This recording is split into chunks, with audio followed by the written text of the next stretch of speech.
kutsub mind kaasa endasse peites.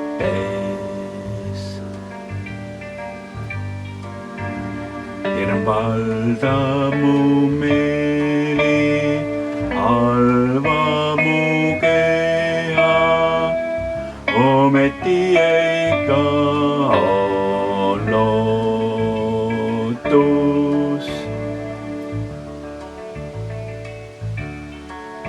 Ootan algavat päevada valgust ja soojust, mis vabastaks mind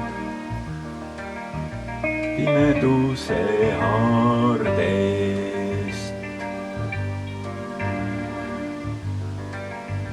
Algenedes märkan akna trellitatud võõret. Nüüd ihkan ma enamat, igatsen vabadust, sest nüüd